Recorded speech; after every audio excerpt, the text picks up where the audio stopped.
integrate it, add wings to your career. Hello everyone, welcome to our channel integrated. Last lecture में हमने pressure पढ़ लिया है, तो अब नेक्स्ट यूनिट अपनी हाइड्रोस्टैटिक फोर्सेस।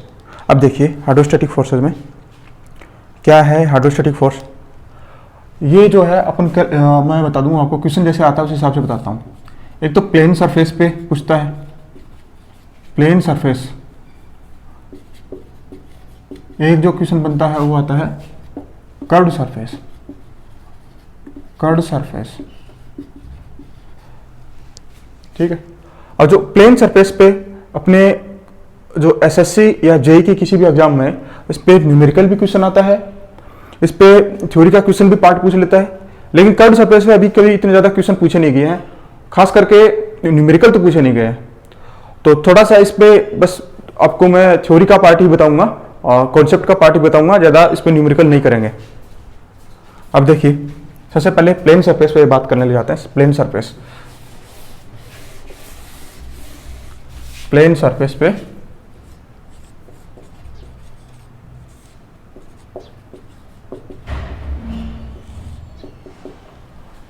हाइड्रोस्टैटिक फोर्स अपन को निकालना है प्लेन सरफेस पे। अब देखो प्लेन सरफेस मैं ऐसे ले लेता हूं, इंक्लाइन फॉर्म में, इंक्लाइन ले लूं, उसको जनरलाइज्ड फॉर्म में रख लूंगा और फिर केस बन जाएंगे यहाँ के। देखिए यहाँ पे ये अपना है कोई फ्लूइड का लेवल, लिक्विड का सरफेस है। ये सरफेस अपनी यहाँ पे ऐसे, ये इसकी न्यूट्रल एक्सिस, ठीक है। और ये जो हॉरिजॉन्टल से एंगल बना रही है थीटा, हॉरिजॉन्टल से एंगल बना रही है थीटा। मैं अभी बार बार बोलूंगा ये चीज़ क्योंकि ये आगे काम आएगी, एंगल कहाँ से होता है, ठीक है। अब इसका सीजी होगा, इस एक्सिस का ये है इसकी न्यूट्रल एक्सिस, इसका सीजी होगा यहाँ पे कहीं, जैसे यहाँ पे इसका कोई सीजी है, वो क्वेश्चन में निकालेंगे। तो ये अपना यहाँ पे कोई सीजी है इसका, ठीक है। और इसकी जो हाइट है यहाँ से वर्टिकल, इसको मैंने बोल दी h बार। यहाँ इसका सीजी है, सीजी,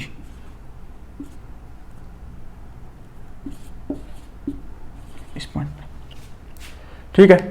अब जो अपना हाइड्रोस्टैटिक फोर्स है वो लग रहा है, वो कहीं यहां पे लग रहा है, ऐसे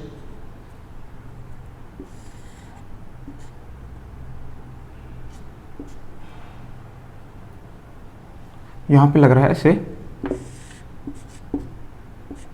क्योंकि हाइड्रोस्टैटिक फोर्स जो है वो किससे आएगा, प्रेशर की वजह से आएगा। तो प्रेशर क्या लगता है, प्रेशर लगता है इसके नॉर्मल डायरेक्शन में किसी भी सरफेस पे। तो मैंने नॉर्मल ही, मैंने ये यहाँ पे फोर्स जो है वो भी मुझे नॉर्मली दिखाना है, तो मैंने नॉर्मल दिखा दिया। देखो ये थोड़ा क्लियर मैं कर देता हूँ इसको, नॉर्मल हो गया फोर्स, ठीक है। अब यहाँ पे देखिए ये जो जहाँ से पास होगा हाइड्रोस्टैटिक फोर्स, ये जो वर्टिकली ये डिस्टेंस जो है ये h बार CP।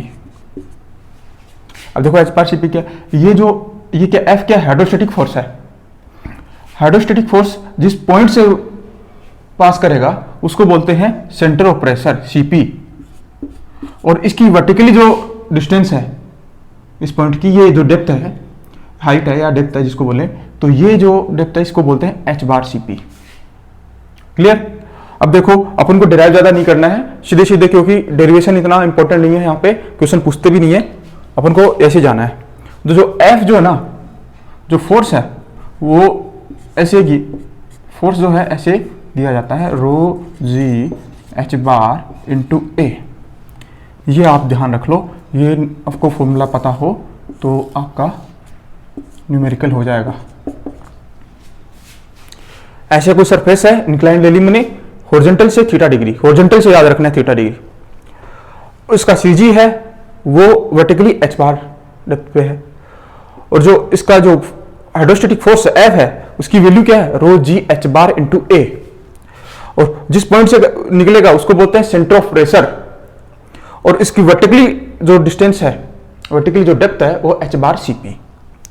अब ये देखो, ये मैंने जो फॉर्मूला लिखा है इसमें आपको इन दोनों में कोई प्रॉब्लम नहीं है। तो लिक्विड की, इसकी फ्लूइड की प्रॉपर्टी होगी, Ag कांस्टेंट है, और h बार जो है ये अपनी डेप्थ है, कोई दिक्कत नहीं है। जो एरिया जो है ये इस सरफेस का, इसका क्रॉस सेक्शन आ जाएगा, ये क्रॉस सेक्शन आ जाएगा, ये प्लेन सरफेस का क्रॉस सेक्शन है, जो कि क्वेश्चन में गिवन होगा। तो अपना आसानी से ये फोर्स निकल जाएगा, हाइड्रोस्टैटिक फोर्स निकल जाएगा प्लेन सरफेस पे। क्लियर है? फोर्स हो गया अपना। अब नेक्स्ट देखेंगे h बार Cp क्या है। h बार Cp देखते हैं, देखो ये क्लियर हो गया अपना। h बार Cp देखते हैं अभी।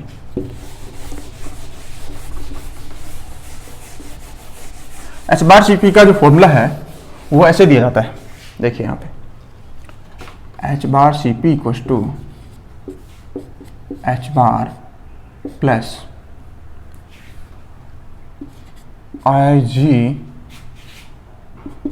Ig sine square theta upon h bar a into H bar, ये फॉर्मूला दिया जाता है। ये भी आपको फॉर्मूला याद रखना है, इस पे भी क्वेश्चन आता है, तो ये भी आप फॉर्मूला देख लीजिए, आपको ये याद रखना है, रिमेंबर करना है। देखो h बार Cp फॉर्मूला है, इसमें Ig जो Cg जो इसकी जो न्यूट्रल एक्सिस थी उसके अबाउट में इनर्शिया जो सरफेस थी अपनी, अभी अपने डायग्राम जो बनाया था उसमें जो उसकी न्यूट्रल एक्सिस थी उसके अबाउट में जी, ये Ig जो है इनर्शिया जो है उसके अबाउट में हो गया। थीटा अभी जो थीटा जो है अभी इसलिए बताया था कि हॉरिजॉन्टल से अपने डेरिवेशन में ले रखा है, वो थीटा हॉरिजॉन्टल से है, ये आपको ध्यान रखना है। ये भी स्टेटमेंट में पूछ लेता है कि थीटा हॉरिजॉन्टल से है, वर्टिकल से है, या न्यूमेरिकल में काम में जाता है, तो आपको थीटा हॉरिजॉन्टल से ध्यान रखना है। ठीक, एरिया आपको पता है, h बार आपको पता है, ये सारा वैल्यू अगर ये सीधा ये क्वेश्चन पूछा हो तो ये आपका ये पॉसिबल है इसका सोल्व करना। आपको क्वेश्चन स्क्रीन पे दिख रहा होगा, क्वेश्चन पढ़िए, उसमें ये डेटा दिया हुआ है, मैंने डेटा वहां से ले लिया है। जो फ्लूइड की सरफेस है अपनी, जो ये प्लेन सरफेस बॉडी जो है वो उसकी जो है ये डिस्टेंस जो टॉप से जो है, ये टॉप है अपना, टॉप से सरफेस से कितनी डिस्टेंस है, ये डेप्थ पे है, ये 1.5 मीटर डेप्थ पे है। जो बॉटम है वो कितनी डेप्थ पे है, वो 6 मीटर डेप्थ पे है। क्वेश्चन क्या पूछा है, क्वेश्चन पूछा अपन से h बार Cp की वैल्यू क्या है। तो देखो h बार Cp अपन को पता है, h bar Cp equals to h bar plus Ig sine square theta divide by a into H bar. ठीक, पहले अपन को h बार निकालना है, Ig निकालना है, और साइन थीटा देखना अपना क्या है। साइन थीटा कितना एंगल पे है, हॉरिजॉन्टल से कितने एंगल पे है सरफेस अपनी, हॉरिजॉन्टल से 90 डिग्री पे है, तो इसकी वैल्यू तो हो गई 1, साइन 90 1, तो साइन स्क्वायर 90 1 हो गई एक। h बार देखिए, अब देखिए यहाँ पे वैल्यू क्या है, ये इतनी, ये जो डेप्थ है ये 1.5, ये 6 मीटर, ये कितनी बच गई, ये बच गई 4.5। अब अपन को h बार निकालना है, तो h बार क्या हो जाएगा, यहां से होगा इसके h बार जो है ये डिस्टेंस होगी, तो ये कितनी हो गई, ये इसके मिड में ये हो जाएगी हाफ 4.5 डिवाइड बाई 2, तो ये 4.5 डिवाइड बाई 2, और ये है वैल्यू है h बार, ये वैल्यू 1.5 दी हुई है। ये जो रखी है बॉटम की जो डेप्थ रखी है वो 6 मीटर, तो ये जो डायमेंशन हो गई 4.5 मीटर। अपन को h बार निकालना है, मतलब इसके Cg जो है उससे सरफेस की डिस्टेंस, सरफेस की डेप्थ, तो ये 1.5 प्लस 4.5 डिवाइड बाई 2, तो h बार जो आ गया अपना वो आ गया 1.5 प्लस 4.5 डिवाइड बाई 2 आ गया 3.75। करेक्ट, h बार की वैल्यू आ गई अपने पास। अब Ig की वैल्यू देखो, Ig की वैल्यू देखो, Ig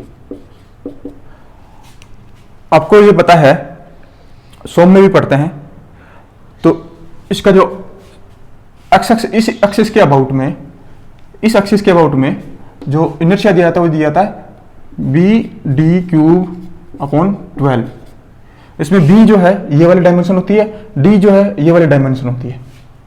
तो यहाँ पे ये वाली डायमेंशन नहीं दे रखी अपन को, तो क्या मान लो इसको अपन ने अज्यूम कर लिया ये वैल्यू बी है, ठीक है। अब देखो ये बी, इसको मैं सीधे सीधे यहाँ पे पुट कर दूं, यहाँ पे इसको एच बार, जो क्वेश्चन आपने पढ़ लिया मैं उसको हटा रहा हूं अभी। H bar C P equal to 3.75, मैं डेटा रख रहा हूं यहाँ पे, प्लस ये बी अपने पास है नहीं, डी कितना है, डी देखो डी है ये वाली डिस्टेंस होती है इसमें देखो ये जो अगर दिया हो ये होता है, ये एक्सिस है, इस एक्सिस के अबाउट में है जहाँ बी ये होता है और डी ये होता है। ये आप सोम में पढ़ते हैं, तो अगर सोम नहीं पढ़ा हो तो मैं आपको बता रहा हूँ ये। तो ये बी अपने पास बी एज्यूम किया है, डी कितना है, डी है 4.5, तो ये डी जो है वह 4.5 क्यूब अपॉन 12, करेक्ट।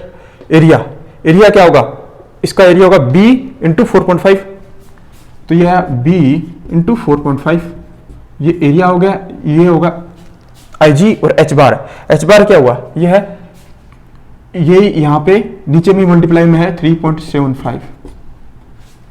इसको सॉल्व करो, b से b कैंसिल हो गया, इसको सॉल्व करो, उसको सॉल्व करते h बार CP की वैल्यू आ जाती है 4.2 मीटर। आपको लग रहा होगा कैलकुलेशन थोड़ी सी डिफिकल्ट है, नहीं है डिफिकल्ट, आप थोड़ी सी प्रैक्टिस करेंगे आसानी से हो जाएगा। 4.5 ये कैंसिल हो रहा है और 3.75 इसे ये भी इससे कैंसिल हो जाएगा। आपको थोड़ा सा प्रैक्टिस करने की जरूरत है और एग्जैक्ट वैल्यू नहीं निकालनी है, उससे पता आइडिया होना चाहिए आपको वैल्यू क्या आ रही है। देखिए क्वेश्चन आपको दिख रहा है, उसमें पढ़िए। क्वेश्चन पूछा क्या है, क्वेश्चन पूछा है हाइड्रोस्टैटिक फोर्स, अपन को सोल्व करना है। उसके लिए डेटा दे रखा है, मैंने डेटा यहाँ पे बना दिया, मैंने डायग्राम, उसमें डेटा दिख रहा है। देखो जो फ्लूइड है उसकी प्रॉपर्टी दे रखी है, उसकी जो स्पेसिफिक ग्रेविटी दे रखी है वो 0.85, इससे डेंसिटी निकल जाएगी। और जो अपनी सरफेस, जो फ्लूइड की सरफेस है, वहाँ से इसका जो टॉप है वो भी इंक्लाइंड, ये इंक्लाइंड कितने डिग्री पे, हॉरिजॉन्टल से 60 डिग्री पे, टॉप इसको जस्ट इसको छू रहा है, तो उसकी डायमेंशन दे रखी है, ठीक है। अपन को पूछा है फोर्स, फोर्स रो जी एच बार इंटू ए, अपन तो यही जानते हैं। एरिया तो आसानी से है, कोई दिक्कत नहीं है, 1.25 मल्टीप्लाई बाई 2.4, कोई दिक्कत ही नहीं है। रो कोई दिक्कत नहीं है, रो जो है वो हो गई रो डब्ल्यू इंटू इसकी डेंसिटी है 0.85। जी अपन को पता है, एच बार निकालना है। देखो एच बार निकालना है, एच बार क्या होता है, इसका जो सी जी है, सी जी की ये वर्टिकल जो डेप्थ है ये होती है एच बार। अब देखो एच बार अपन को ये पता है टोटल कितनी है 2.4, सी जी कितने पे, हाफ पे होगा, सी जी होगा हाफ पे, तो ये कितना हो गया, ये हो गया 1.2, ये हो गया 1.2, कोई प्रॉब्लम नहीं है। अब तो देखो बस ट्रिग्नोमेट्री लगानी है आपको, ये देखो ये लगा लो, इसकी वैल्यू निकाल लो, एच बार की वैल्यू। तो एच बार क्या आ गया, एच बार आ जाएगा, H bar equal to 1.2 multiply by sine 60। अब क्या करना है, वैल्यू रखनी है सारी और एफ की वैल्यू निकालो। एफ की वैल्यू निकालो तो ये आएगा इंटू 0.85, ये रो जी 9.81, कैलकुलेशन जी करने के लिए 10 ले सकते हैं आप। 1.2 into sine 60 multiply by 1.25 multiply by 2.4, solve करो, आंसर निकालो। आंसर आता है second B option 26 kilo newton, approximate आता है 26 किलो न्यूटन के, 26-27 के आसपास आता है। तो ये सेकंड अपना बी ऑप्शन हो गया, क्वेश्चन हो गया जी। तो आपको एक एच बार और एच बार सीपी वो कैसे सोल्व करते हैं वो अपन को दोनों को पता चल गया, दोनों क्वेश्चन में आपको पता चल गया। अब देखिए एक आगे जो है, इसे आप नोट बना के उसको ध्यान रख लेना।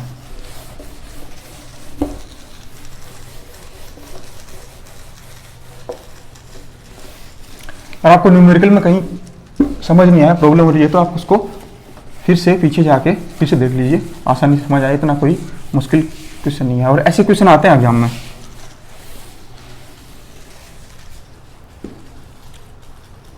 ये नोट बना के लिख लीजिए टाइप। अपन को देखो, ये समझाता हूँ पहले मैं आपको, इसका फिर लैंग्वेज में बताऊंगा। एच बार सी पी अपने लिखा था H bar plus I G into sine square theta divide by A into H bar. अब जैसे जैसे मैं ये कर रहा हूं कि अगर ग्रेटर डेप्थ पे, अगर कोई सरफेस जो है वो ग्रेटर डेप्थ पे है, बहुत डेप्थ पे, बहुत गहरी डेप्थ पे है, तो क्या होगा, एच बार की वैल्यू भी ज्यादा होगी, एच बार की वैल्यू ज्यादा होगी, एच बार की ये वाली टर्म है वो बढ़ जाएगी। यहां पे एच बार की वैल्यू ज्यादा होगी, यहां पे एच बार की वैल्यू ज्यादा होगी, तो ओवरऑल इसकी जो वैल्यू है वो क्या हो जाएगी, ये कम हो जाएगी। तो ये पता चल रहा है कि ये जो है ना, ये वाली टर्म है ना, ये टर्म, ये जैसे जैसे एच बार की वैल्यू बढ़ने पे ये टर्म की वैल्यू कम होती जाती है।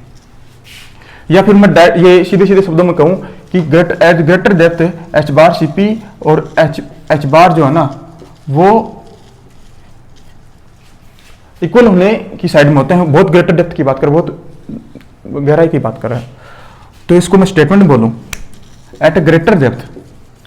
ये स्टेटमेंट क्वेश्चन ऐसे आता है, ये ट्रू है फॉल्स है, करेक्ट ऑप्शन है या इनकरेक्ट है, ऐसे आता है कि at greater depth centre of pressure shift towards CG centroid. तो ये करेक्ट ऑप्शन है। तो ये आपको एक नोट में है, ध्यान रखना है कि मैंने इसको ये समझाया आपको इस फॉर्मूले से है, और इसको लैंग्वेज में स्टेटमेंट मैंने आपको ऐसे बता दिया कि एच बार सी पी मतलब सेंटर ऑफ प्रेशर जो है ग्रेटर डेप्थ पे वो सेंट्रोइड की तरफ शिफ्ट हो जाता है। ठीक है, ये अपना हो गया पहला प्लेन सरफेस पे। अब कर्व सरफेस पे देखते हैं। कर्व सरफेस पे बस थोड़ा कॉन्सेप्ट देखेंगे, इस पे ज्यादा न्यूमेरिकल नहीं देखेंगे। देखिए कर्व सरफेस,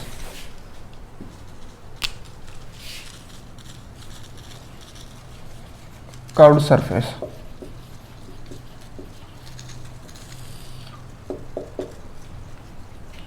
ऐसा कोई अपनी सरफेस है,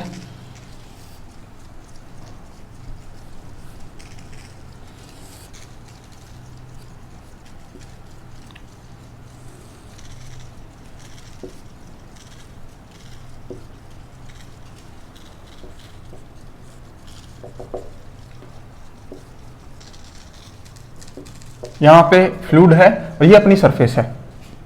ठीक है, अब देखिए यहां पे अपन को ये पता है, यहां पे फोर्स आएगा, हाइड्रोस्टैटिक फोर्स है, उसको अपन हमेशा क्या कैसे लिखेंगे, इसको नॉर्मली फोर्स लग रहा है, हाइड्रोस्टैटिक फोर्स है, उसको अपन हमेशा नॉर्मली बताएंगे। हाइड्रोस्टैटिक फोर्स जो किससे आता है, प्रेशर से आता है, जो नॉर्मल होता है सरफेस के। तो मैंने इसे कंपोनेंट तोड़ लिए, ये हॉरिजॉन्टल हो गया, ये हो गया वर्टिकल। ये कर्व्ड सरफेस है अपनी, इसके नॉर्मल में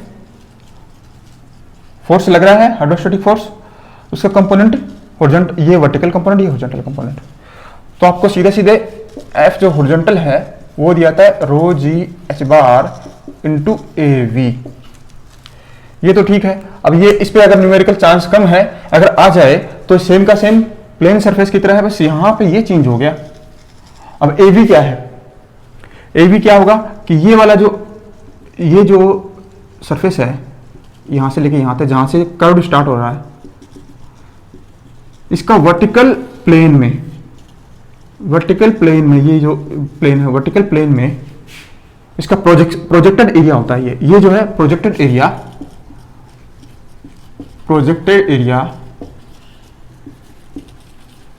on vertical plane, rho G H bar into A V. ये वैल्यूज दी होंगी, एच बार ये आएगा क्वेश्चन तो बिल्कुल आसानी से दिया होगा, सारी वैल्यूज दी होंगी। तो ए वी जो प्रोजेक्टेड एरिया है वर्टिकल प्लेन पे वो होता है। ठीक है, ये हो गया अपना हॉरिजॉन्टल फोर्स। वर्टिकल देखिए अब एफ वी को दिया था रो जी वी, ये है वॉल्यूम। ठीक है, इसको ऐसे दिया था रो जी वी। अब जो क्वेश्चन ज्यादा जो आता है वो इसी पे आता है, लेकिन ये फॉर्मूले या न्यूमेरिकल नहीं आता है, ये स्टेटमेंट पे आता है क्वेश्चन। देखिए कैसे आता है, रो जी वी, रो जी आपको पता है वी वॉल्यूम है, कौन सा वॉल्यूम है, ये वॉल्यूम है इस कर्व्ड सरफेस पे, कर्व्ड सरफेस पे, कर्व्ड सरफेस से ये यहां से लेकर फ्री सरफेस तक ये जो वाला वॉल्यूम ना, ये वॉल्यूम ये है अपना यहाँ का वॉल्यूम।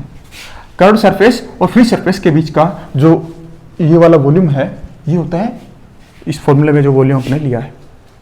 ठीक, तो अब देखो रो इंटू वी क्या होता है, मास, रो इंटू वी मास, ये क्या हो गया, और ये बच गया जी, एम इंटू जी क्या हो गया, ये है वेट, वेट जो होता है वो एम इंटू जी। तो मैं इसको ही बोल सकता हूं जो वर्टिकल, जो कर्व सरफेस में जो वर्टिकल फोर्स है, वर्टिकल हाइड्रोस्टैटिक फोर्स है, वो है वेट।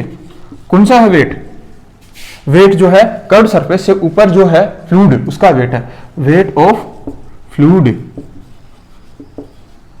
Above curve surface.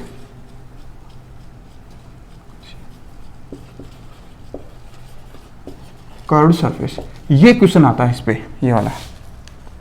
आपको वेट समझा दिया मैंने, वेट कैसे, rho into V mass, M into G weight होता है, तो मैंने ये आपको इसे समझाने के लिए लिखा है।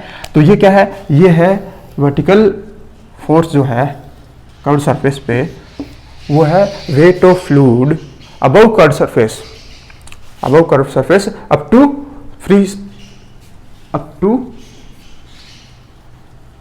To free surface, free surface, free, उससे ऊपर तो है भी नहीं, वैसे उससे ऊपर तो फ्लूइड है भी नहीं, तो उसका वेट किसका होगा, इसका वेट है, ये इस फ्लूइड का वेट यहां से ऊपर का। तो ये स्टेटमेंट के ये करेक्ट है, ये इनकरेक्ट है वैसे क्वेश्चन, या फिर ये ऐसे डिफाइन किया जाता है, तो यहाँ ये ऐसे, ये जो अपना क्वेश्चन आता है ये आपको ध्यान रखना है, ये क्वेश्चन आपको ध्यान रखना है। तो हॉरिजॉन्टल हो गया, वर्टिकल हो गया। हॉरिजॉन्टल का इतना रोल नहीं है, बस आपको अलग क्वेश्चन आता भी है तो आपको बस प्रोजेक्टेड एरिया लेना है जो कि क्वेश्चन में गिवन होगा, तो आप आसानी से क्वेश्चन कर सकते हैं। इसमें थ्योरी का पार्ट आता है, ये कॉन्सेप्ट का पार्ट आता है, ना कि न्यूमेरिकल आता है। तो अपने दोनों हो गए। अब इसके बाद मैं बताता हूँ क्वेश्चन कैसे आते हैं। वो सेंटर ऑफ प्रेशर पे जो कुछ स्टैंडर्ड्स हैं, स्टैंडर्ड शेप के जो सीपी जो निकालना, एच बार और सीपी, सीजी और जो सेंटर ऑफ प्रेशर है, दोनों आपको वो स्टैंडर्ड शेप के लिए आपको याद रखना है। रेक्टेंगल, ट्रायंगल हो गया, ये सेमी सर्कल हो गया, सर्कुलर हो गया, उसके लिए आपको देखो याद रखना है। मैं आपको एक बता देता हूं, बाकी की जो मैं आपको टेबल आपको स्क्रीन पे दिखेगी वो आपको याद रखने हैं। क्वेश्चन डायरेक्टली वही पूछते हैं कि इसकी वैल्यू क्या होती है, वो टिक लगाओ आंसर हो जाता है, तो आपको वो मेमोराइज करना है। तो मैं एक बता देता हूँ आपको कैसे निकलता है, और सारे जो है आपको उसको सोल्व करने की जरूरत नहीं है, डायरेक्ट पहला अपन एक एग्जांपल लिखते हैं, रेक्टेंगल।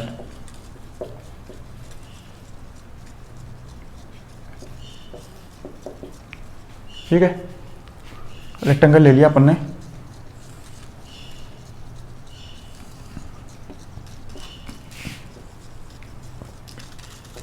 ए फ्री सरफेस है, रेक्टेंगल दिया हुआ है, ये डायमेंशन बी है, ये डायमेंशन इसकी एच है। ठीक है, और अपन को निकालना है H bar C P, H बार और एच बार सी पी निकालना है, एच बार सी पी निकालना है। और जो इनर्शिया है वो आप 100 में पढ़ते हैं, अगर नहीं है तो मैं इसका तो यहाँ पे बता देता हूँ, वैसे आपको अभी बताया था। इनर्शिया इस एक्सिस के अबाउट, आई जी जो है इस एक्सिस के अबाउट, इसकी भी निकाल दो तो जिसके वो आप पढ़ लेंगे। अभी देखिए यहाँ पे देखिए एच बार क्या है। पहले तो एच बार जो है इसके सी जी से वर्टिकली वाले डिस्टेंस, ये डिस्टेंस है, ये डेप्थ है, टोटल एच है, ये कितना हो गया, ये एच बाई टू, ये हो गया एच बाई टू। तो H bar equals to H by two, तो H bar equals to H by two आसानी से हो गया। ठीक है, आसानी से। नेक्स्ट है H bar C P, H bar C P निकालना अपन को। और आई जी जो है इसका गिवन होता है, आई जी इस एक्सिस के अबाउट में वो होता है B H cube divide by 12। H cube किसका आना है, जो डायमेंशन इसकी कट रही होगी। देखो एक्सिस से जो डायमेंशन कट रही है, कौन सी कट रही है, एच कट रहा है। देखो एच, इसको कट कर रहा है वो उसका क्यू आता है। तो याद रखने के हिसाब से बता रहा हूँ, Ig जो है BHQ/12, एच बार Cp निकालना अपन को। एच बार Cp देखिए, एच बार H/2 ये होता है एच बार प्लस, बार बार मैं इसलिए लिख रहा हूँ ताकि आपको फॉर्मूला याद हो जाए।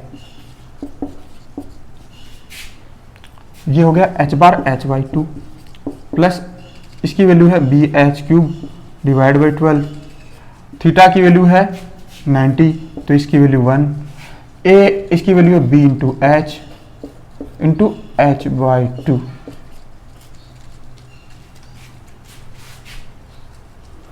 सारी वैल्यू मैंने रख दी। अब देखो इसको सोल्व करो, H/2 प्लस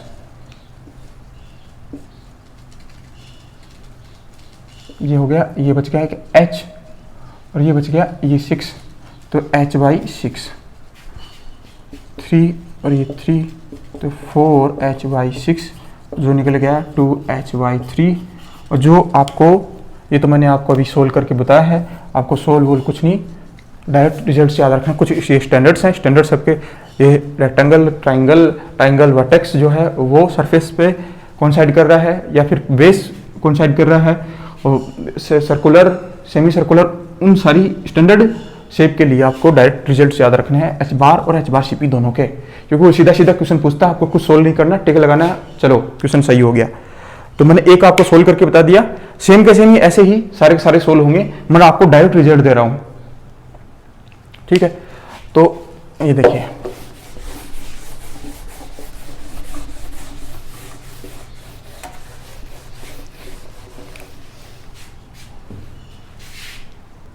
देखिए ये आपकी स्क्रीन पे दिख रहा है, पहला रेक्टेंगल है जो कि अपने अभी सोल्व कर लिया, ट्रायंगल दोनों केस हैं, एक बार जो है वर्टेक्स जो है इसका वो फ्री सरफेस पे कोइंसाइड कर रहा है, दूसरा जो है बेस है वो कोइंसाइड कर रहा है। अब नेक्स्ट देखिए सर्कुलर है, सर्कुलर का केस है, उससे नेक्स्ट है सेमी सर्कुलर का केस है। तो सारे जो है उसमें आपको CG ए कॉलम दे रखा, आपको CG का ए कॉलम दे रखा, आपको सेंटर ऑफ प्रेशर का। तो सारे जो ये सारे एग्जांपल इसके शेप के आपको CG याद होना चाहिए, आपको सेंटर ऑफ प्रेशर याद होना चाहिए, सीधे सीधे क्वेश्चन होता है इसे एग्जाम में, तो आपको देखो क्वेश्चन आना चाहिए। हाँ देखिए अभी बॉयंसी, इसमें क्या होता है देखिए, ये मैं बता रहा हूँ, आपको समझा दे दूँ, फिर मैं इसको स्टेटमेंट की फॉर्म में बताऊंगा। बॉयंसी है क्या, ये अपना कोई लिक्विड है से, ये अपनी कोई सरफेस,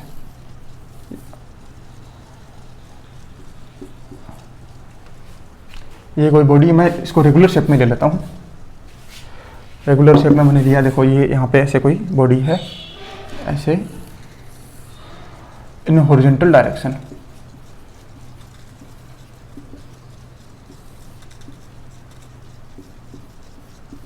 मैंने इसको रखा है ऐसे हॉरिजॉन्टल डायरेक्शन में, इस पॉइंट पे मैं सेम हॉरिजॉन्टल डायरेक्शन पे देख रहा हूँ प्रेशर, ये P1 है और ये P2 है, ये पूरा यहाँ पे फ्लूइड है, ठीक है। अब देखिए अपन को प्रेशर पता है P = ρgh,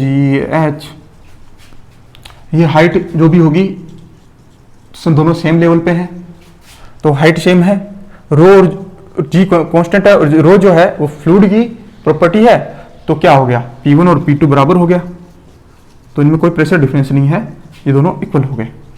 हॉरिजॉन्टल डायरेक्शन में जो डेल P है वो 0, प्रेशर डिफरेंस 0। वर्टिकल डायरेक्शन देखिए, इन वर्टिकल डायरेक्शन, इसी में अगर सरफेस को मैं वर्टिकल डायरेक्शन में रखूं, सेम सरफेस को मैं वर्टिकल डायरेक्शन में रख दिया,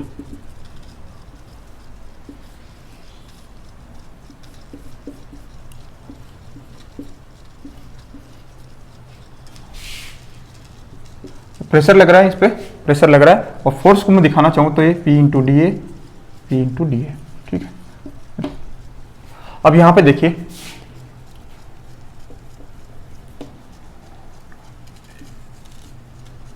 ये दो लेवल है, हाइट अलग अलग होगी, यहाँ पे H1, ये हाइट मैं लेता हूं, ये H2 है, ये प्रेशर है P1, और फोर्स की फॉर्म में बताऊं तो dA, मैंने इसको, ये अगर एरिया है जो मैंने dA स्मॉल एरिया लिया है, तो ये P2 × dA,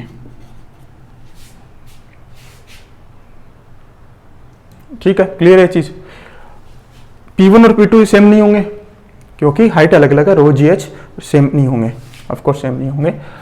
तो क्या होगा, प्रेशर डिफरेंस है, एक अनबैलेंस्ड हाइड्रोस्टैटिक फोर्स है। ये बताइए ज्यादा कौन सा होगा, P1 DA तो जो है वो एरिया है, स्मॉल एरिया लिया, एलिमेंटल एरिया लिया है यहाँ का, क्रॉस सेक्शन एरिया यहाँ का और यहाँ का दोनों सेम है। P1 और P2 में ज्यादा कौन सा होगा, P2 ज्यादा होगा ना, क्योंकि ये जो डेप्थ ज्यादा है। तो P2 इसकी वजह से जो फोर्स आया और इसकी जब वजह से जो फोर्स आया, तो नेट जो है फोर्स किस डायरेक्शन में होगा, नेट फोर्स जो है वो अपर डायरेक्शन में होगा, क्योंकि ये वाली वैल्यू ज्यादा है। तो नेट फोर्स जो है वो अपर डायरेक्शन में होगा, नेट फोर्स अपर डायरेक्शन में होगा, तो वो उसी जो फोर्स को अपन कहते हैं बॉइंट फोर्स DFB, उसी फोर्स को बोलते हैं बॉइंट फोर्स DFB। ये अपन ने यहाँ पे एलिमेंटल तो ये D लगा दिया है, एलिमेंटल ये। अब इसको देखिए, डिराइव कर रहा हूं मैं इसको कि ये FB जो निकालते हैं बॉइंट फोर्स, इसको कैसे निकालते हैं। तो यहाँ पे देखिए इसको P1 P2 into DA minus P1 into DA equals to DFB, correct. Rho G H2 into DA minus rho G H1 into DA equals to DFB। Rho G DA H2 minus H1 equals to DFB। ये दोनों को बीच में जो height का, जो depth का difference है, मैं इसको कुछ एक नया कुछ बोल दूं, जैसे H बोल दिया इसको मैंने, ये जो है इसकी हाइट है इसको मैंने H बोल दिया, इसकी डायमेंशन को मैंने H बोल दिया। तो ये होगा rho G H into DA equals to DFB। बिल्कुल बात सही है, जी कांस्टेंट है, रो फ्लूइड की प्रॉपर्टी है, H इंटू DA बचा। अपन को पता है वॉल्यूम जो होता है वो होता है एरिया इंटू दूसरी डायमेंशन हाइट या लेंथ, डिपेंड करेगा किस पे। तो ये हो गया अपना वॉल्यूम, वॉल्यूम अपना ऐसे। अभी देखो ये यही चीज यहाँ पे है, जो स्मॉल एरिया बस, तो ये क्या हो जाएगा, ये हो जाएगा DV जो हो जाएगा H इंटू DA को जो मैं वो DV लिख सकता हूँ, करेक्ट। तो rho G DV equals to DFB, correct. ये तो स्मॉल, ये अपना एलिमेंट लिया है उसके लिए D है, इसको इंटीग्रेट कर दूं तो होल के लिए निकल जाएगा, तो ये आ गया। अब मैं देखो यहां तक पहुंच चुके हैं, अब इससे आगे लिख रहा हूं, ऊपर लिख रहा हूं, ठीक।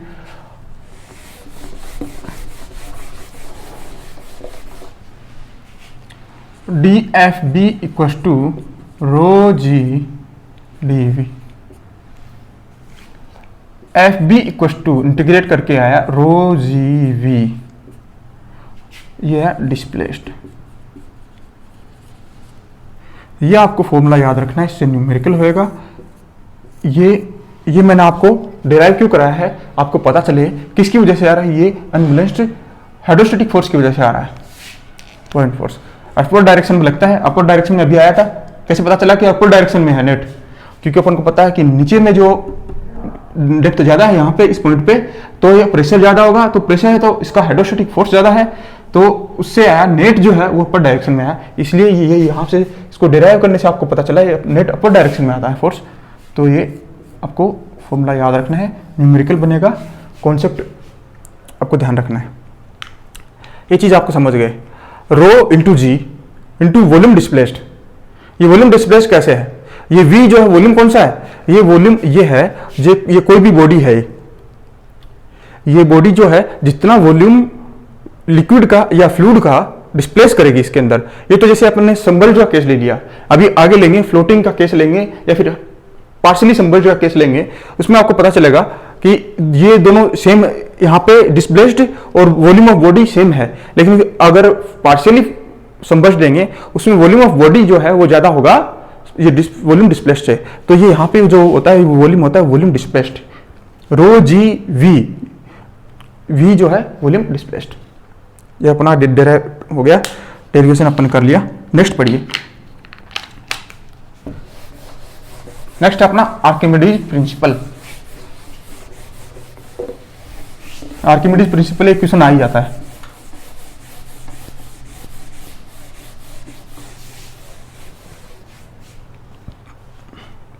अब नेक्स्ट देखिए Archimedes principle. According to Archimedes principle, जब किसी स्टैटिक फ्लूइड में कोई सबमर्ज्ड बॉडी फुल्ली या पार्शली उसमें रखी हुई हो, तो नेट अपवर्ड डायरेक्शन में, नेट अपवर्ड वर्टिकल डायरेक्शन में फोर्स लगता है, जो फोर्स लगता है उसको बोलते हैं पॉइंट फोर्स। और वो किसकी वजह से लगता है? वो अनबैलेंस्ड हाइड्रोस्टैटिक फोर्स की वजह से लगता है। तो जो पॉइंट फोर्स को बताने वाले थे वो आर्किमिडीज बताने वाले थे। तो अपने इसको डेरिवेशन कर लिया था और यहाँ पे अपने इसको स्टेटमेंट के फॉर्म में पढ़ लिया। अब देखो सिचुएशन हो सकती है, अभी मैंने बोला सबमर्ज्ड फुल्ली और पार्शियली, तो केस फर्स्ट इसमें फुल्ली सबमर्ज्ड है, फुल्ली सबमर्ज्ड।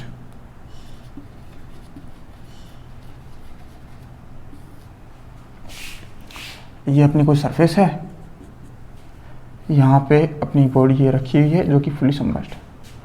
अपन को ये पता है जो वेट है वो किस डायरेक्शन में लगता है? वो लगता है डाउनवर्ड डायरेक्शन में। वेट लग रहा है इसका m, बॉडी का वेट है mb into G, correct. fb जो है इसके अपवर्ड डायरेक्शन में लगता है fb, जो भी पढ़ा है, करेक्ट। और ये जो आपने देखा है, अब देखो समेशन ऑफ fy मैं इसको 0 कर दूं तो क्या है? fb equal to mb into G, correct. fb को क्या लिखते हैं? Rho G V volume displaced equal to mb into G, correct. G से जी कैंसिल। अब देखो mb जो है, m है, उसको लिख दूं रो इंटू वी, m को लिखते हैं रो इंटू वी, तो mb को मैं लिख दूं rho B into we B, ठीक है। तो रो इंटू वॉल्यूम displaced equal to row B into we बी, करेक्ट है। अब देखो वॉल्यूम ऑफ बॉडी ये है, वॉल्यूम डिस्प्लेस्ड इस केस में फुल्ली सबमर्ज्ड में वॉल्यूम डिस्प्लेस्ड भी सेम ही होगा। तो फुल्ली केस में, जो फुल्ली सबमर्ज्ड केस में V displaced equal to V body, सही है। जिससे रो इक्वल टू आया, ये कैंसिल हो गया, तो रो इक्वल टू रो बी। तो ये स्टेटमेंट की फॉर्म में लिखा है कि फुल्ली सबमर्ज्ड केस में जो डेंसिटी है, रो किसकी डेंसिटी है? फ्लूइड की।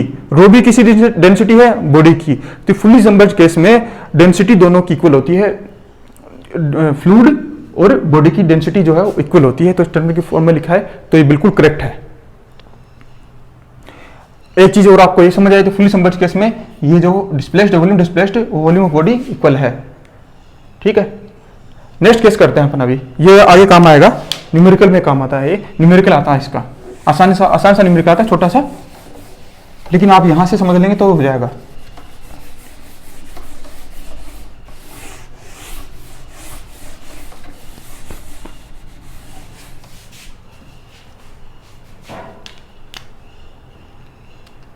देखिए सेकंड केस है, उसमें पार्शियली है, पार्शियली सबमर्ज्ड। तो पार्शियली सबमर्ज्ड, ठीक है, जितना है सबमर्ज्ड है, ये बचा हुआ है एफ बी, सही है, एम बी इंटू जी, ठीक है, सेम के सेम, यहां तक कोई प्रॉब्लम नहीं है। वर्टिकल डायरेक्शन में फोर्स, नेट फोर्स मैंने 0 कर दिया इक्विलिब्रियम के लिए। अब देखो ये F B equals to M B into G, correct. F B rho G V displaced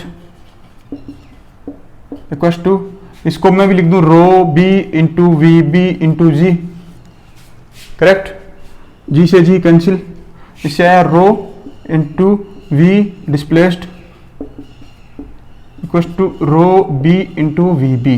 अब यहां पे बताइए मुझे वॉल्यूम ऑफ बॉडी क्या है, ये पूरा वॉल्यूम होगा। वॉल्यूम डिस्प्लेस्ड कितना है, जितना ये सबमर्ज्ड है उतना।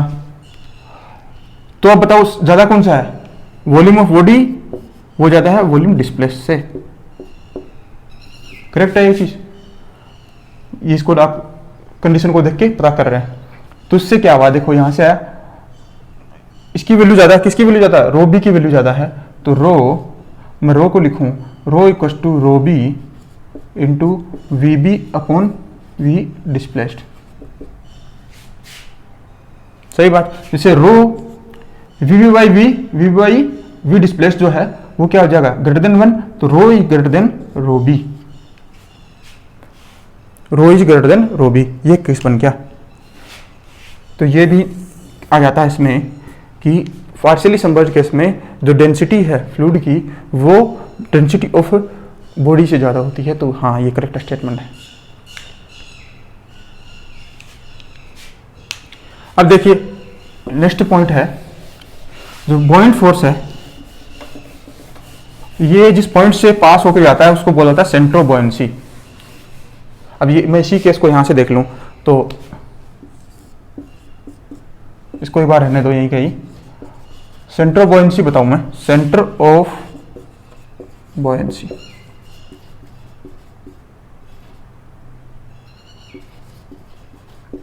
सेंटर ऑफ बॉयंसी है जिस पॉइंट से बॉयंट फोर्स पास होगा वो जो है सेंटर ऑफ बॉयंसी है। डिस्प्लेस्ड फ्लूइड है, डिस्प्लेस्ड फ्लूइड का सीजी वो सेंटर ऑफ बॉयंसी होता है।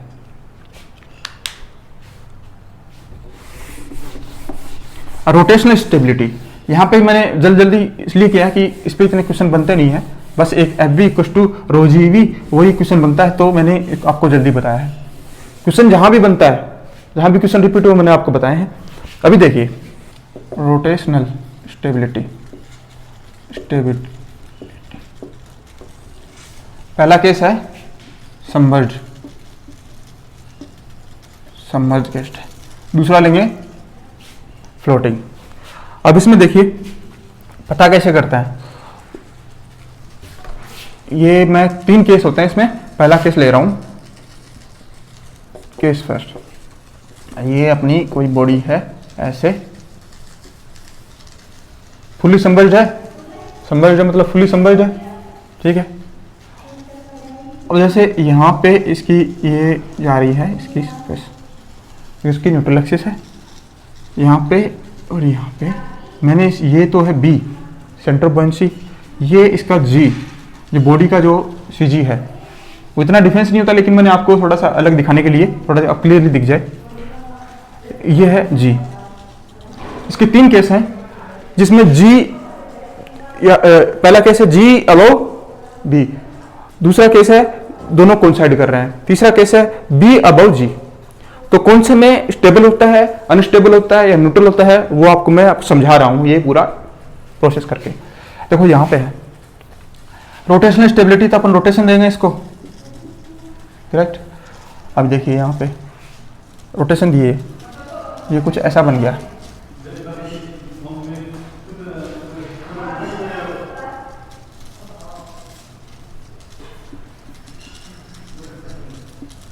ये कुछ ऐसा बन गया, ठीक है।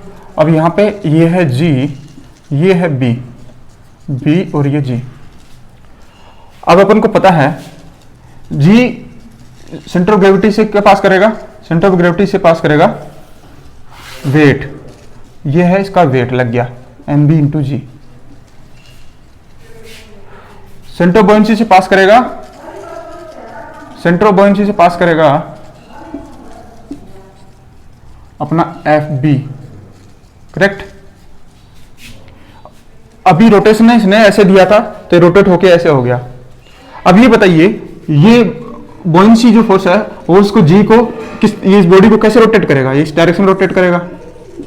देखो रोटेशन आ रहा है ना इस फोर्स का, इस पॉइंट के अबाउट, बॉइंट फोर्स का जीसीजी के जी के अबाउट देखिए इस हिसाब से रोटेशन करेगा। एमबी जो है, एमबीजी जो वेट है वो इसको कैसे रोटेट करेगा, ऐसे रोटेट करेगा।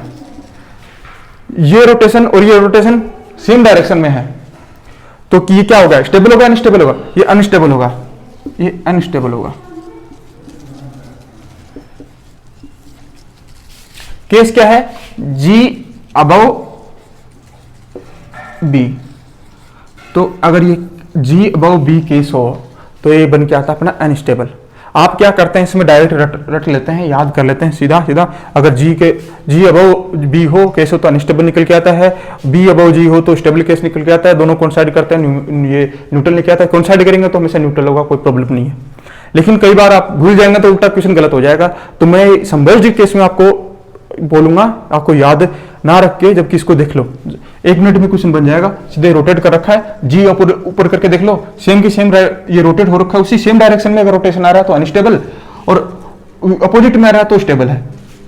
तो ये देखो यहाँ पे वेट, यहाँ पे बॉइंट फोर्स, ये इसको रोटेट कर रहा है इस डायरेक्शन में, ये इसको रोटेट कर रहा है इस सेम डायरेक्शन में हो गया, तो ये क्या कर दिया, ये अनस्टेबल हो गया। अब नेक्स्ट केस देखो,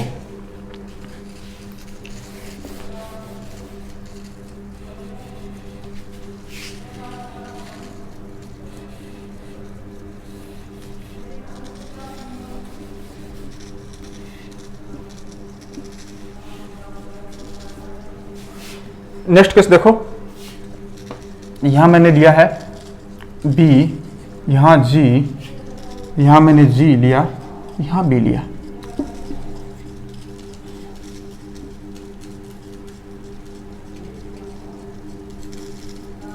ठीक है,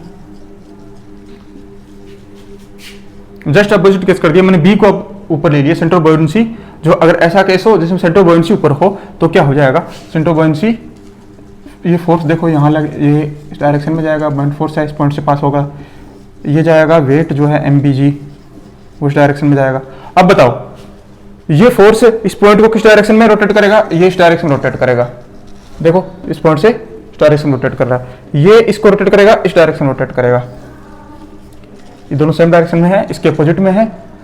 तो ये बताओ स्टेबल होगा या अनस्टेबल होगा, अपोजिट डायरेक्शन में है तो उसको ये इक्विलिब्रियम में ला देगा, यही स्टेबिलिटी आ जाएगी।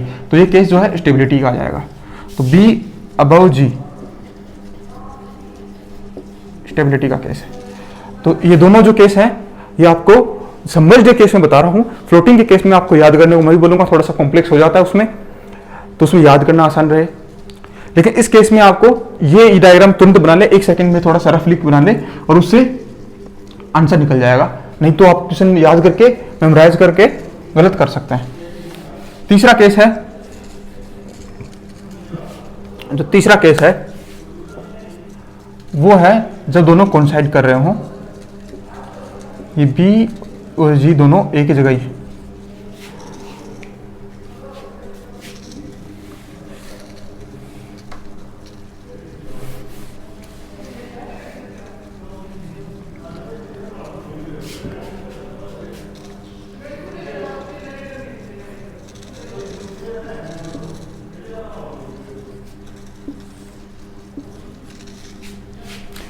ये वेट है, देखो सेम का सेम, इसको रोटेट किया, अपने रोटेशन दिया कोई, फिर ये वेट है एमबीजी नीचे की डायरेक्ट आएगा, दोनों कोइंसाइड वाला केस लिया है, ये एफबी ये। अभी बताओ डिस्टेंस नहीं है ना दोनों के बीच, पॉइंट्स के बीच में सेम एक पॉइंट पे है, तो क्या होगा, ये कोई इसका रोटेशन नहीं आएगा, इससे कोई कुछ रजिस्टर नहीं करेगा ये इस रोटेशन दिए रोटेशन को। ये है तो ये कैसे न्यूट्रल का, जब दोनों एक दूसरे पर लाई करते हैं, बी लाइज ऑन जी, या फिर ये कोइंसाइड के केस हो तो ये न्यूट्रल का केस आ गया, न्यूट्रल। तो संबर्ट का केस तीनों रोटेशनल स्टेबिलिटी का केस हो गया।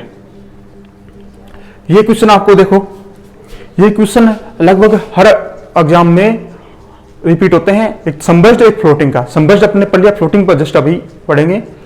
तो आपकी शिफ्ट में एक क्वेश्चन इसमें पक्का आएगा, चाहे कोई भी किसी भी कोई भी शिफ्ट हो, या तो संबर्ट का केस आ जाएगा या फ्लोटिंग का केस आ जाएगा। तो आपको इसको ढंग से समझना है। संबर्ट का केस में मैं आपको ये बताऊंगा कि आप इसको डायग्राम बना के ही समझे, को 1 मिनट के अंदर 1 मिनट नहीं लगे, 30-32 सेकंड में आपको ज्यादा से ज्यादा अगर लेट हो टाइम लग रहा है तो आपका आंसर आ जाएगा, याद ना करें। जबकि फ्लोटिंग के केस में आपको याद रखना ही पड़ेगा, कॉम्प्लेक्स हो जाता है, मैं समझा दूंगा लेकिन याद रखना ही पड़ेगा। तो ये इंपॉर्टेंट पार्ट है। चलिए अब देखते हैं rotational stability of floating body. इसमें 3 केस होते हैं। पहले मैं आपको बताता हूँ कि एग्जाम में क्वेश्चन आता है, उसका आपको डायरेक्ट आंसर याद रखना है, वो बता देता हूँ, डायरेक्ट रिजल्ट। उसके बाद में समझा दूंगा एक केस को, और थोड़ा इसमें कॉम्प्लेक्स होता है इसलिए आपको थोड़ा डायरेक्ट ही याद, रिजल्ट ही याद रख लो तो अच्छा रहेगा, लेकिन एक केस आपको समझा दूंगा। इसमें केस फर्स्ट है, 3 केसेज हैं।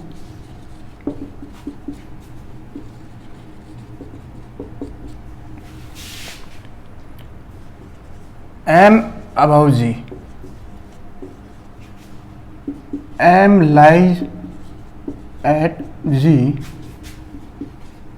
M below G।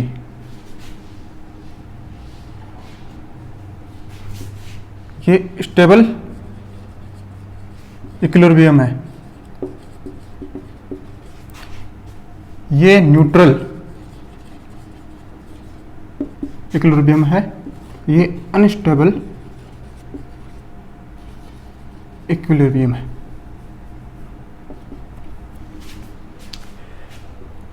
इसमें यही क्वेश्चन आता है, आपको एक डायरेक्ट रिजल्ट याद रखने हैं। स्टेबल के लिए पूछेगा, स्टेबल इक्विलिब्रियम के लिए कंडीशंस क्या है? स्टेबल इक्विलिब्रियम की कंडीशन है M अबव G। M क्या है? G क्या है? CG है, बॉडी का CG है, और M क्या है? M है मेटा सेंटर। मैं आपको समझाऊंगा पूरा केस, इसको एक केस को ले लेंगे, इस केस को ले लेंगे, किसी एक को लेने तो सारा चीज कॉन्सेप्ट समझ आता है, लेकिन आपको डायरेक्ट रिजल्ट याद रखना है क्योंकि ये कॉम्प्लेक्स हो जाता है, तो एग्जाम में आप इसको समझ नहीं सकते, डायरेक्ट याद ही रखना ही पड़ेगा रिजल्ट ही। तो मेटा सेंटर अबव G हो, CG हो, तो स्टेबल इक्विलिब्रियम होता है। दोनों, ये केस पीछे वाले में भी था, फ्लोटिंग में है तो संबंध में सेम ही है, दोनों एक ये कोइंसाइड करें, इसके ऊपर इस पे हो, उसमें B था, यहाँ मेटा सेंटर है तो न्यूट्रल होगा, और M बिलो G है तो ये अनस्टेबल केस होगा। ये है डायरेक्ट रिजल्ट्स, और ये क्वेश्चन बहुत बार रिपीट होता है तो ये इंपॉर्टेंट क्वेश्चन है। चलिए अब मैं समझा देता हूँ आपको एक पहला केस। इसमें स्टेबल इक्विलिब्रियम का केस है, इसमें M अबव G है। M भी बता दूं आपको, M मेटा सेंटर कहते हैं M को, वो क्या है डिफाइन करते हैं अभी, देखिए इसको कैसे समझिए।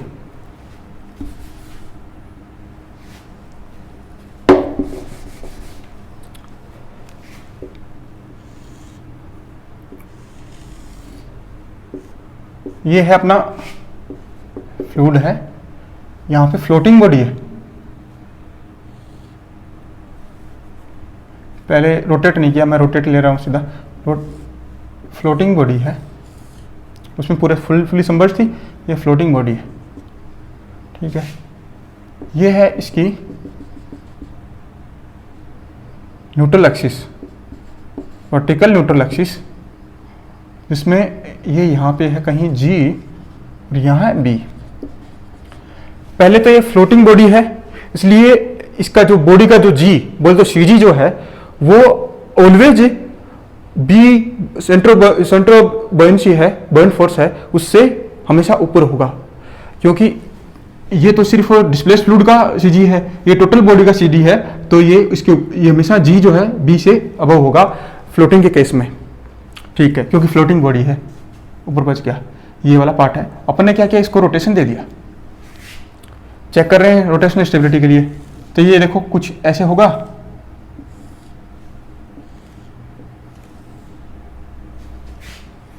ये इसकी करेक्ट है, ये G, ये B और ये G।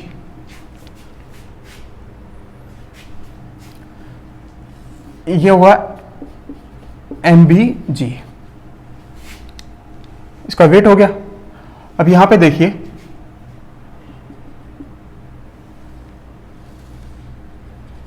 ये B1 है और ये FB,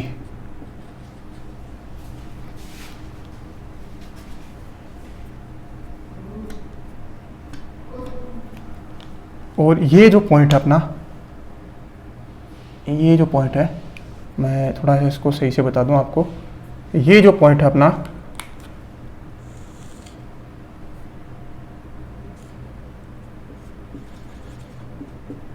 ये हो गया अपना पॉइंट मेटा सेंटर एम। ये देखिए, ये अपनी न्यूट्रल एक्सिस है, वर्टिकल न्यूट्रल एक्सिस थी इसकी, बॉडी की वर्टिकल न्यूट्रल एक्सिस थी इसकी, इसको अपने रोटेट कर दिया, ये केस आ गया। जो उसका वेट लगेगा वर्टिकली डाउनवर्ड डायरेक्शन में है, ये जो बी बोलते सेंटर बॉयंसी वो शिफ्ट हो गया, ये एक नए पॉइंट पे शिफ्ट हो गया B1 पॉइंट पे। अब अपना FG जो लगेगा, FB जो लगेगा बॉइंट फोर्स, वो वर्टिकली अपवर्ड डायरेक्शन में, वर्टिकली अपवर्ड डायरेक्शन में FB लग गया। अब देखिए, अब ये स्टेबल है अनस्टेबल है, ये FB इस पॉइंट को किस तरफ रोटेट करेगा, इस तरफ रोटेट करेगा। ये MBG G पॉइंट को किस तरह रोटेट करेगा, ये इसको M पॉइंट को किस तरह रोटेट करेगा, इस तरह रोटेट करेगा। तो इसका रोटेशन जो अपने रोटेशन दिया था ओरिजिनल, इसके अपोजिट डायरेक्शन में है, तो इसको ये रजिस्ट कर रहा है, तो क्या हो गया, ये स्टेबल हो गया। तो जब M अबव G हो, देखिए M इसके ऊपर में आया है, तो ये केस है अपना हो गया स्टेबल इक्विलिब्रियम का केस हो गया। अब देखिए M क्या है, M है ये B point centre of buoyancy shift हो गया नए पॉइंट B1 पे, और अब इससे जो फोर्स जो है बॉइंट फोर्स, वो जो पास हो रहा है वर्टिकली अपवर्ड डायरेक्शन में, और जो न्यूट्रल एक्सिस थी, इनका जो इंटरसेक्शन पॉइंट है वो होता है मेटा सेंटर पॉइंट M। तो ये मेटा सेंटर पे इसका थ्योरेटिकल क्वेश्चन भी आता है, मेटा सेंटर की डेफिनेशन क्या है, तो किसका इंटरसेक्शन है, एक तो जो न्यूट्रल एक्सिस थी, जो वर्टिकल न्यूट्रल एक्सिस थी उसका, और एक जो वर्टिकली बॉइंट फोर्स जो जा रहा है, जो कि shifted centre of buoyancy point है, उससे पास हो रहा है, उन दोनों का इंटरसेक्शन पॉइंट है। अब नेक्स्ट है, एक चीज आती है इसमें मेटासेंट्रिक हाइट। मेटासेंट्रिक हाइट जो GM है उसको मेटासेंट्रिक हाइट कहा जाता है। ये देखो G और M, ये जो है ना G पॉइंट है centre of gravity, M meta centre, इन दोनों के जो बीच की डिस्टेंस है इसको GM, इसको मेटा सेंटर हाइट कहा जाता है। मेटा सेंटर की डेफिनेशन बता दी। अब है मेटासेंट्रिक हाइट, मेटासेंट्रिक हाइट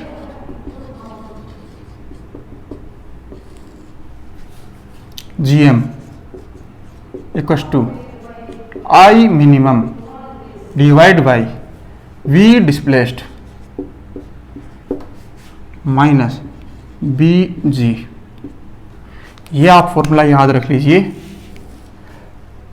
अगर गेट या ESC के लिए पढ़ें तो इसमें भी ये फॉर्मूला बहुत काम का है। इसमें बड़े बड़े न्यूमेरिकल बनते हैं, इसमें अपन कॉन्सेप्चुअल क्वेश्चन बनते हैं, न्यूमेरिकल बनेगा बिल्कुल छोटा सा पार्ट बनेगा।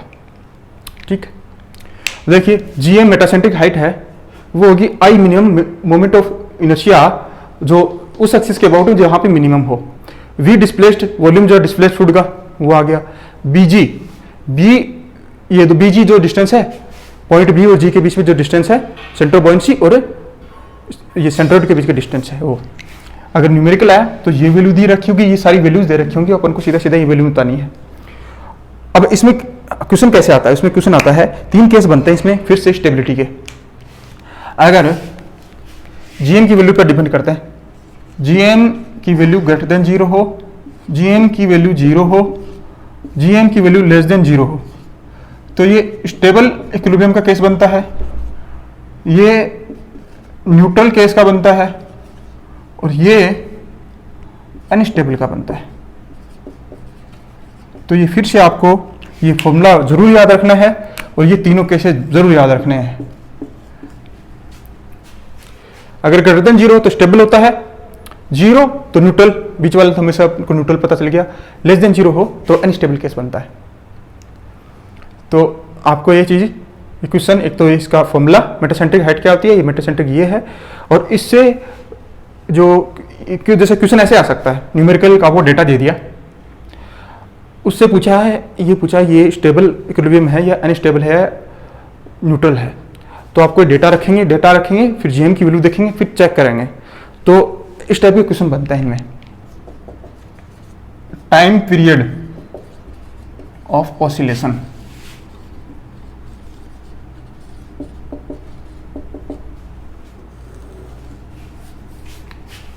टाइम पीरियड ऑफ ऑसिलेशन, इस पे जितने भी क्वेश्चन आए हैं मैंने बहुत देखें क्वेश्चन में न्यूमेरिकल पार्ट नहीं आया अभी तक, एक टाइप का क्वेश्चन आया है, ये क्वेश्चन आया है, इस पे फॉर्मूला देख लीजिए, उस फॉर्मूले से आपका क्वेश्चन पार्ट बन जाएगा। G square G multiply by G M. इसको इस हिसाब से क्वेश्चन को इसका न्यूमेरिकल बनता है अगर, तो ये फॉर्मूला यूज होता है। T2 पाई के क्या है इसमें, के है radius of gyration, radius of gyration. GM अपन को पता है वही मेटासेंट्रिक हाइट, सेंट्रिक हाइट, और जी अपने पास कांस्टेंट है। अगर न्यूमेरिकल बनता है तो वैल्यू सारी वैल्यू दी होंगी, आंसर निकाल लो, टी की वैल्यू सेकंड्स में आ जाए। अगर इससे क्वेश्चन जब भी ये आया पुराना, आप प्रीवियस ईयर के क्वेश्चन देखेंगे तो ये क्वेश्चन ऐसा आया है कि मेटासेंट्रिक हाइट और ये जो टाइम पीरियड है इनमें रिलेशन क्या है, कि किस इसको इंक्रीज करने पे किस पे क्या इफेक्ट पड़ता है, वो वाला क्वेश्चन आया है। तो आप इससे देख सकते हैं ये इन्वर्सली प्रोपोर्शनल है, तो इसको इंक्रीज करने पे, जीएम को इंक्रीज करने पे टाइम पीरियड की वैल्यू कम होती है। बस इससे इतना ही क्वेश्चन है, ज़्यादा क्वेश्चन मैंने एक नहीं देखा अभी। अब देखिए क्वेश्चन दिख रहा होगा आपको स्क्रीन पे, क्वेश्चन पढ़िए। क्वेश्चन से मैंने डेटा लिया है।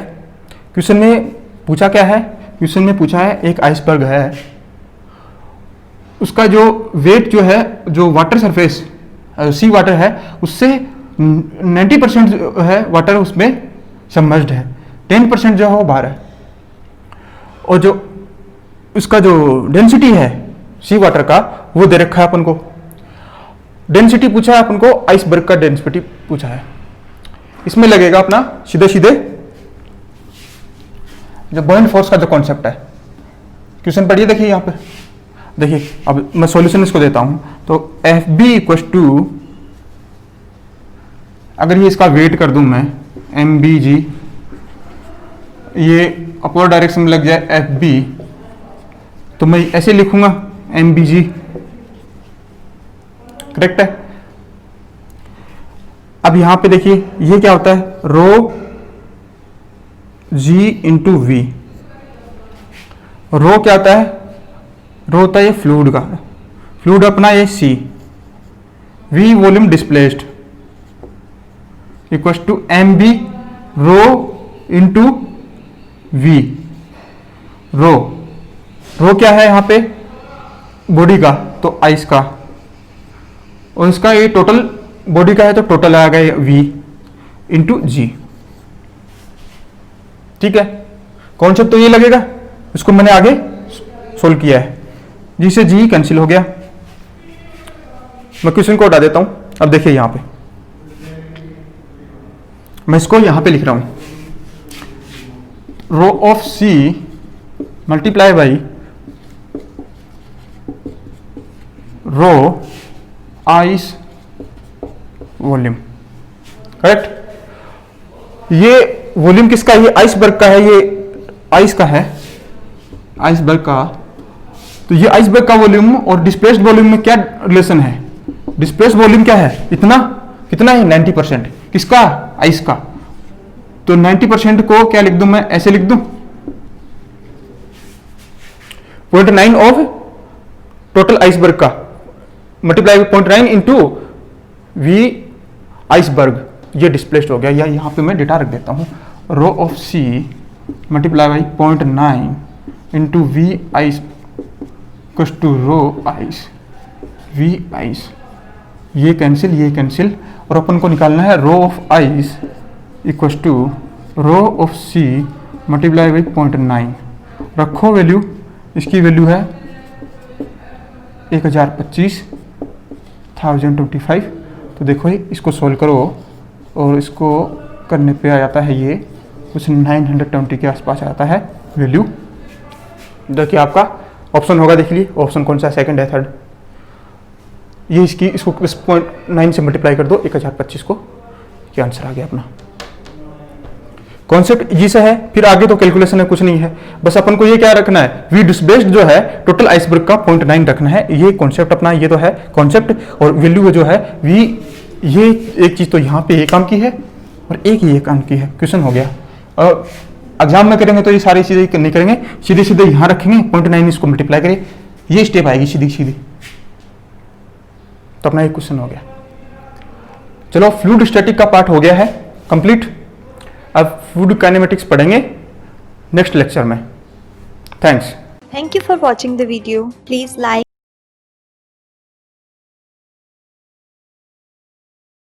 share and subscribe the channel Integrated.